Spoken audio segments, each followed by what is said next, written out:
One of my favorite segments on a Friday is when we find out who Thunder Rosa's wrestler of the week is. Why is your favorite segment? I said my favorite segment on a Friday. Oh, okay. Well, actually, it's really not. Friday is your favorite day. That's Friday's my favorite day, but my favorite segment on a Friday is my power rankings. Of course, and we'll do you're that so later. full of yourself. You're going to hell, David. But this is your segment, so go ahead. So this week was a no-brainer. This person has been one of my favorite wrestlers for a long time, not only because he's charismatic, he's tall, he is edgy, he likes to do a lot of stuff that, were out of the box. And in the last, let's say, 2 weeks, from the moment that he stepped in at AEW, then doing a promo on Dynamite, and then having his match in this last Tuesday for Title Tuesday, it really... Like, this guy has so much to give to professional wrestling. Hold on. Let me take my glasses off just to say this. Wow. Wow. I have a great admiration for people that come from back from injury, especially the type of injury that he had, a neck injury, and just to try to give the best that he can for his probably we'll say this is his last run. So for me this week, my favorite wrestler and my wrestler of the week is Adam Copeland. I can understand that. Back in the ring, first match with AEW against Luchasaurus. And there was that picture, just to go back to your point, Thunder, about coming back from injury, there was that picture that he put out on social media of him, Saraya, and Bryan Danielson. All three of them were out. All three thought their careers were over, and then all three wrestled on Dynamite Wednesday night. So that was extremely special when you think about, for the longest time, for a decade, Edge was gone. And then for a very long time, Bryan Danielson was out, and we never thought we'd see him again. And then Saraya was just a character on TV and not actually in the ring wrestling because of her injury. So it was a cool moment to be able to see them and see them all on the same show on Tuesday night. Yeah, I mean, you don't really think about that. I think people forget a lot of the struggles that a lot of the characters and the athletes have gone throughout their careers. And just to see them that they work so hard to rebuild and show the best that they can for the fans and for themselves too, because I feel like sometimes we have a lot to show to ourselves that we still got it, that our bodies are capable of doing unimaginable things, and I think that's what the three of them are doing. So with Adam, like, I love the fact that yesterday when the match was going on, like how the commentators, and a shout out to all the commentators everywhere in the world, it's a very difficult job to do, and they either break the wrestlers or they make them. And yesterday, how they were telling the story, talking about his neck, and if he took certain moves, that will be a career ending, that even make it more emotional for his comeback here at AEW. Yeah. So there was a lot of moments that you were like, yeah, that's right. Oh my God, I didn't think about that. Oh my God, I didn't think about this. But it's just like every time anybody gets in the ring, that's what I think. And especially when there's like some dicey moves that they take, I literally stand up out of my seat, especially when I'm doing commentating, because it's hard for me to see them like land in a certain way, because sometimes I get PTSD from that. But yesterday, like I tell you, like I know how moving that was for him and for his family, and I have a big admiration for Beth Phoenix. Like, she's one of my favorite of all times, and them as a couple and them as single people, I think they're some of the best individuals in the business as people, and I said it for a personal reason. So that's why my wrestler of the week is Adam.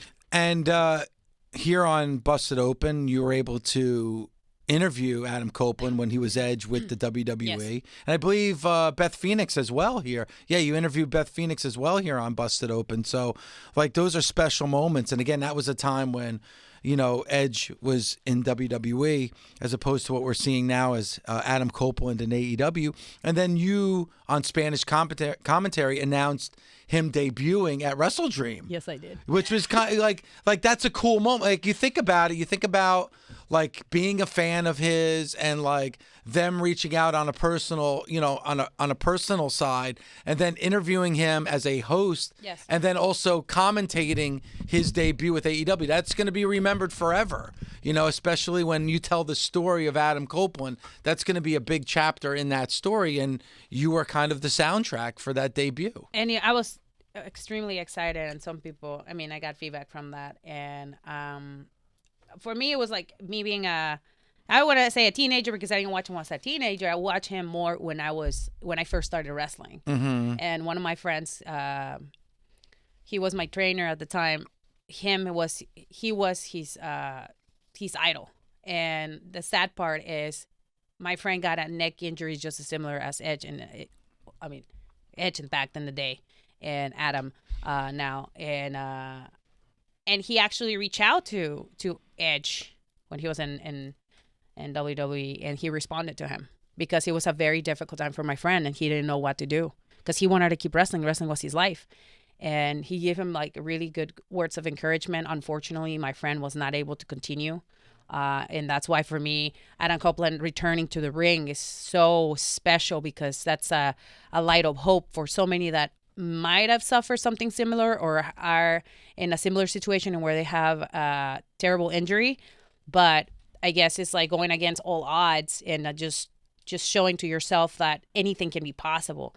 And that to me is so courageous. Just the fact that he's 51, right?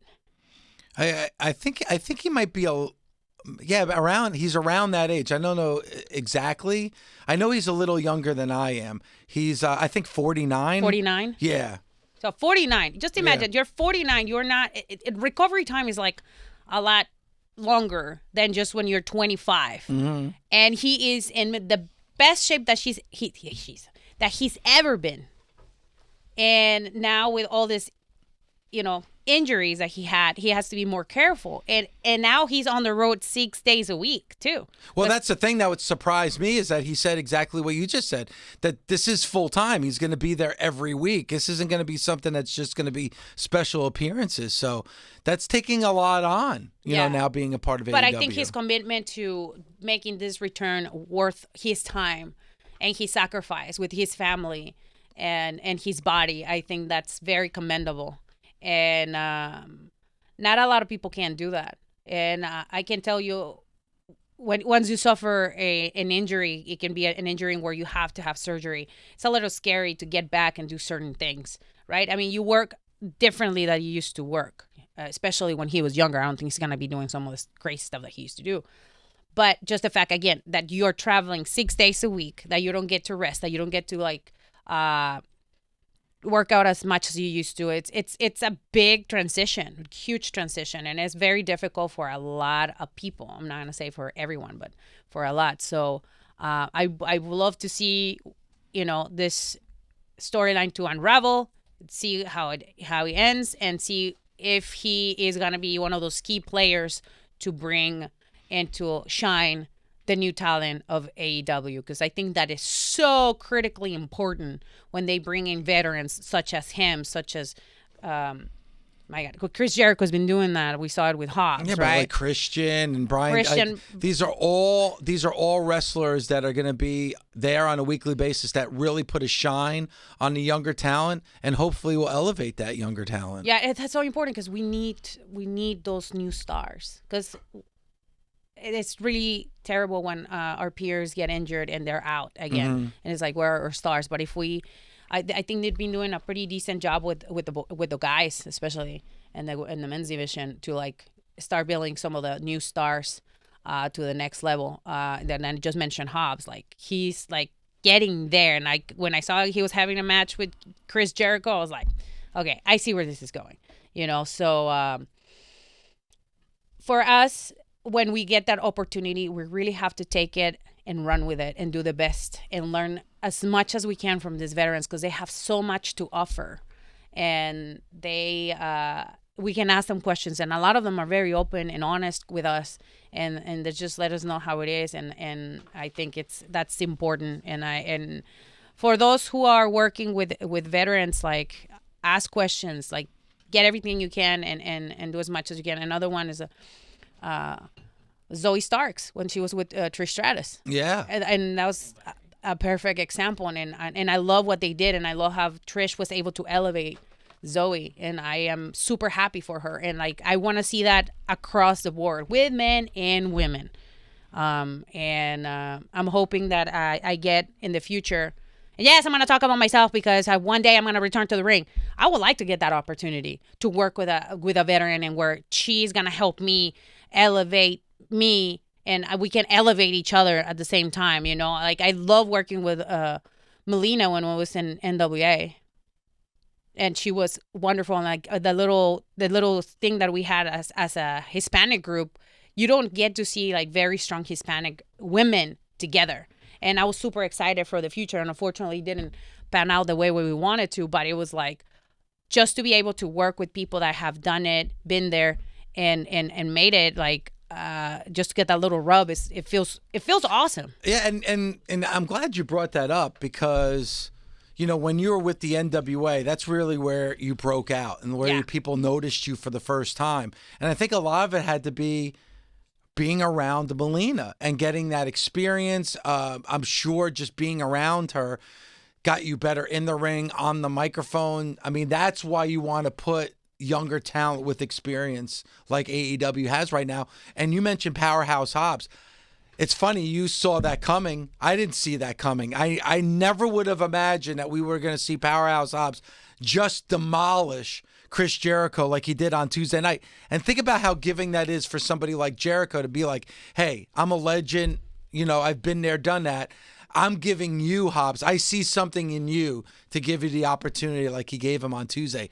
That's huge for Hobbs, because I really look at Hobbs, and he's one of those guys that was very frustrated about that he wasn't being used enough. I mean, now I hope they put the pedal to the metal when it comes to Hobbs, because after what we saw on Tuesday night, for his sake, and for Jericho's sake, they better push him to the moon.